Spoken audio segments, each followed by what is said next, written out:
हाय, good morning, सत श्री अकाल, आदाब, नमस्कार, वणक्कम, जय हिंद। कैसे दोस्तों? मैं हूं आपका अपना डॉक्टर नवनीत कालरा और ठंड के दिनों में एक नया वीडियो लेकर आया हूं। नया साल शुरू हो चुका है, 1 तारीख बीत गई, 25 दिसंबर भी बीत गया, क्रिसमस भी बीत गया और सबसे ज़्यादा हार्ट अटैक इन 2 दिनों में होते हैं, 25 दिसंबर की शाम को और नए साल की शाम को।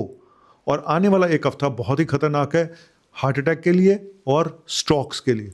क्यों है आने वाला एक हफ्ता खतरनाक, ये बताऊंगा। बचने के लिए क्या करें, और सबसे बड़ी बात, एक और जो ख़राब न्यूज़ है, एक नागपुर के न्यूरो सर्जन थे, डॉक्टर चंद्रशेखर, 53 साल उम्र थी, उनकी हार्ट अटैक से मृत्यु हो गई, जबकि 3 दिन पहले उनका ईसीजी नॉर्मल था।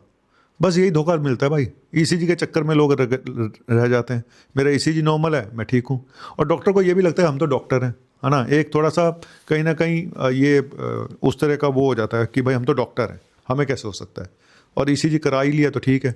तो कुल मिला के ईसीजी 1/3 पेशेंट में ही पॉजिटिव आता है। सीरियल ईसीजी, सीरियल टेस्ट बहुत ज़रूरी होते हैं, ऑब्जर्वेशन बहुत ज़रूरी होती है, कई बार 24 आवर तक, कभी बार 48 आवर तक।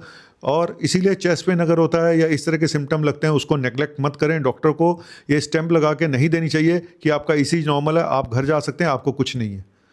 भाई क्लिनिकली पेशेंट को देखो, ऑब्जर्व करो, और अगर पेशेंट के कुछ रिस्क फैक्टर हैं, पेशेंट डायबिटिक है, हाइपरटेंसिव है, तो स्मोकर है, मोटापा है ना, तो भाई इन लोगों को तो बहुत क्लोजली ऑब्जर्व करना चाहिए। और डॉक्टर ज़्यादातर स्ट्रेस के शिकार होते हैं, क्योंकि इतनी सारी इन लोगों के ना कोई, कुछ लोगों डॉक्टर्स के लिए दिन रात की ड्यूटियां लगती हैं, तो उसमें बहुत ज़्यादा और पर्सनल प्रॉब्लम अलग होती हैं। तो कुल मिला के उनके लिए मैं बोलूँगा ओम शांति, ओम शांति, ओम शांति। भगवान उनकी आत्मा को शांति दे। और चलिए शुरू करते हैं आज का टॉपिक, लेके प्रभु का नाम। जय सिया राम। मैं अभी आया और अभी गया, नहीं सॉरी, मैं गया और आया। बाय।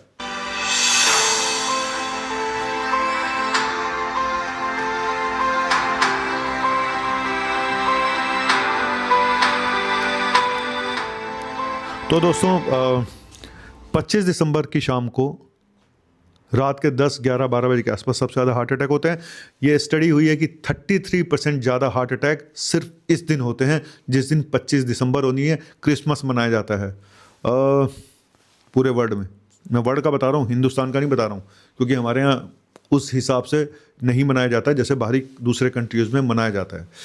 नए साल पे भी यही हाल है, ठीक है। और आने वाला एक हफ्ता क्यों खतरनाक है ये भी बताऊंगा। तो सबसे पहले चर्चा ये करते हैं कि आखिर होता क्यों ऐसा। पहली चीज़, छुट्टियों के मोड में आप चले गए, छुट्टियां चल रही हैं, सेलिब्रेशन चल रहे हैं, ठीक है। सबसे पहले आपकी डाइट पे असर आएगा, डाइट सबसे ज़्यादा गड़बड़ होएगी। खाना पीना, ओवर इंडल्जेंस, आप बहुत ज़्यादा खाते हो, गलत खाते हो, और ड्रिंक्स, अल्कोहल, स्मोकिंग, ड्रग्स, इन सब का प्रचलन बहुत ज़्यादा हो गया। पहले खाली अल्कोहल होती थी और ड्रिंक, मैक्सिमम सिगरेट स्मोक होता था, अब ड्रग्स भी जुड़ गई हैं। और ये कोई बताता नहीं है, ड्रग्स वगैरह जो लोग करते हैं, आपको क्या लगता है वो बताते हैं क्या? बहुत कॉमनली मिल रही हैं, बहुत आराम से मिल जाती हैं, ठीक है।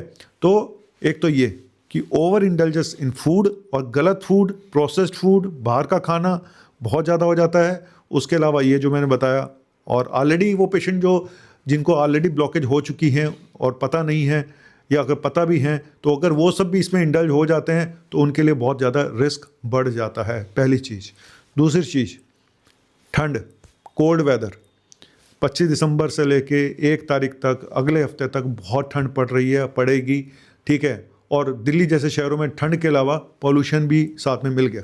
तो ये दूसरा फैक्टर, क्योंकि ठंड जब ज़्यादा पड़ती है तो आपकी ब्लड वेसल सिकुड़ जाती हैं, उस सिकुड़ने की वजह से आपका ब्लड प्रेशर बढ़ जाता है, एड्रेनलिन रश बढ़ जाता है, और हार्ट अटैक के चांसेस बढ़ जाते हैं, स्ट्रोक के चांसेस भी बढ़ जाते हैं बिकॉज ऑफ कोल्ड वेदर, ठीक है।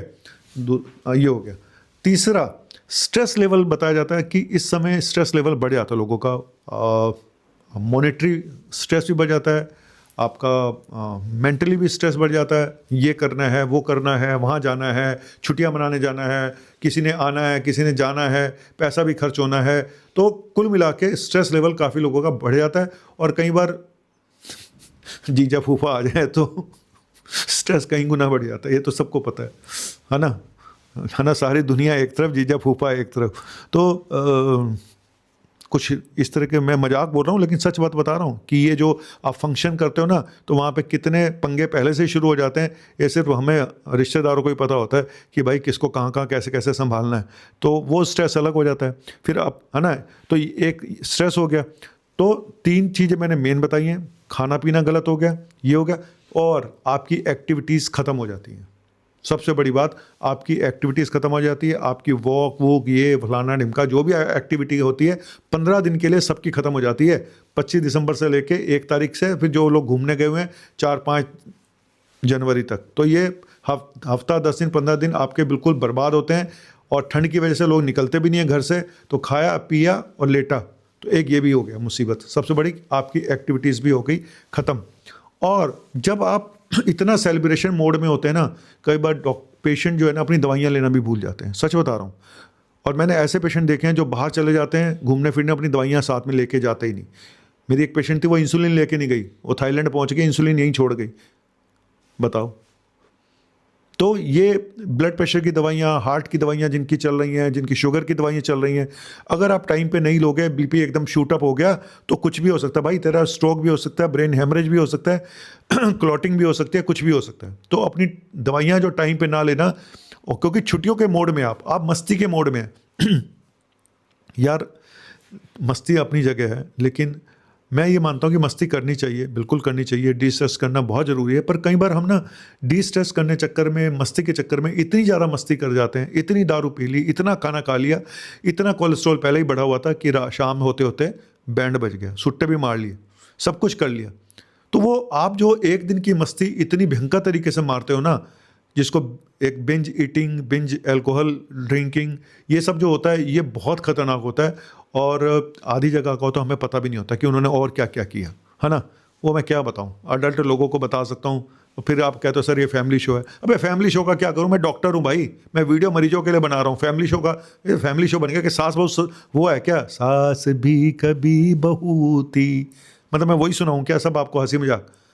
ये लोग कौन कौन सी दवाइयाँ खाते हैं वहाँ सेक्स बढ़ाने के लिए, सेक्स वर्धक दवाइयाँ उस रात को, ये आपको कोई बताएगा? अभी नाम नहीं बताऊंगा, बहुत कुछ 2 साल पहले शायद एक बहुत बड़े स्टार की डेथ, एक डायरेक्टर की डेथ हुई थी दिल्ली में, उनके कमरे से मिली थी ये दवाइयाँ। वो भी नया साल मनाने पता नहीं होली पे कहाँ पे आए हुए थे, नाम नहीं बता सकता हूँ। तो असली कहानियाँ कोई नहीं बताएगा आपको कि भाई वो अंदर खाते और क्या क्या चलता है। तो चलिए, मैंने इतनी सारी बातें बता दी कि आने वाला 1 हफ्ता इसलिए और ज़्यादा खतरनाक है क्योंकि अभी ठंड और पड़ेगी, अभी पोल्यूशन गया नहीं है, और ठंड और आपका जो लाइफस्टाइल है वो सब बदल जाता है ठंड की वजह से। आप कुछ एक्सरसाइज नहीं कर पा रहे हैं, आपका खाने तरीका गलत है, आप ऊपर से खाना बनता इतना अच्छा अच्छा है, सर्दियों में मिठाइयाँ इतनी अच्छी अच्छी हो जाती हैं, आपको गाजर का हलवा भी खाना है, आपको मूंगफली भी खानी है, आपको गच्चक भी खानी है, आपको सब कुछ खाना है। तो भाई दवाइयाँ खाना क्यों भूल जाता तू अपनी, वो भी खा लेना साथ में। और अगर ठंड की वजह से बाहर नहीं निकल पा रहे तो घर में ही कर लो, ट्रेडमिल रख लो, योगा कर लो, मेडिटेशन कर लो, कुछ तो कर, वॉक कर ले घर में ही अगर थोड़ा बहुत कर सकता है। 50 गज का घर है तो 5000 चक्कर लगा ले, 100 गज का घर है तो 2500 चक्कर लगा ले, 500 गज का चक्कर घर का है तो भाई 100 चक्कर लगा ले। नहीं है तो भाई मेरी छाती पे लौट जाओ, यहीं मेरे ऊपर डांस कर ले आके। सारा क्या बोलूँ मैं, ये है ही इतने छोटे छोटे घर दिल्ली में, बेचारे कहाँ वॉक करें वो।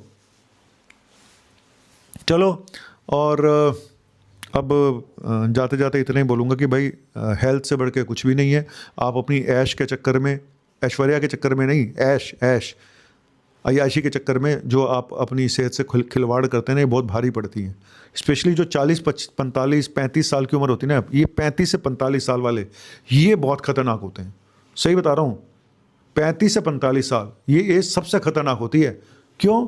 पैसा आना भी शुरू हो चुका होता है। अब डॉक्टर की बात ही कर लो, वो 35 से 45 साल की उम्र में जाके सेट होता है, पैसा भी आना शुरू हो गया, ठीक है। इधर से शादी हुई, अभी बीबी भी ताज़ा ताज़ा है, कोई बुढ़ी भी नहीं हुई है, ठीक है, गर्लफ्रेंड भी बन गई, पैसा भी आ गया, दारू भी पी रहे हैं, दोस्त भी बन गए हैं, वो भी एक हो रहा है, नेटवर्किंग भी हो रही है। तो उन सब का रिजल्ट इन लोगों के ऊपर सबसे खतरनाक बीता है 35 से 45 साल और ड्रग्स भी लेनी है हमने दारू तो पीनी है, ड्रग्स भी लेनी है अब साथ में, है ना।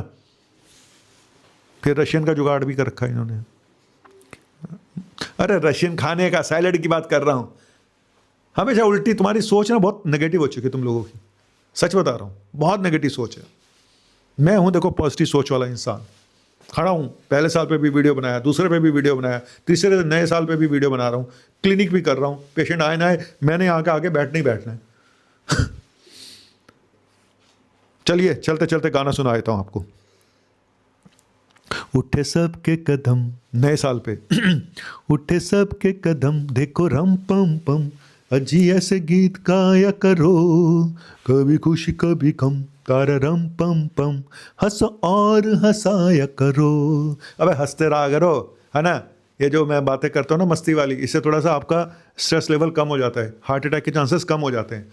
अगर मेरी शक्ल देख के तुम्हारा बीपी बढ़ गया मेरे क्लिनिक पे आके, तो क्या फ़ायदा। मेरी शक्ल पे मतलब का देख के आपका बीपी बढ़ता है। तो मेरा मोटिव ये होता है कि मैं आपको इन्फॉर्मेशन भी दूं, आपको मैं थोड़ा हंसा भी दूं। और लोग कहते हैं ये डॉक्टर लगता ही नहीं, ये तो कॉमेडियन लगता है। अबे अच्छी बात है भाई, मैं कॉमेडियन लगता हूँ, मेरे शक्ल देख के बीपी तो नहीं बढ़ेगा तेरा, कॉमेडियन लगता है। और सालों एक टाइम पे दो काम दे रहा हूँ, कॉमेडी भी कर रहा हूँ और इन्फॉर्मेशन भी दे रहा हूँ। कौन सा ऐसा डॉक्टर है, अकेला बता दो पूरे हिंदुस्तान क्या पूरे वर्ल्ड में, पहला medical stand up comedian doctor Navneet Kalra, स्वर्ण अक्षरों में लिखा जाएगा मेरे मरने के बाद, विकिपीडिया पे आएगा, देख लेना, पढ़ लेना सब के सब कौन था डॉक्टर नवनीत कालरा।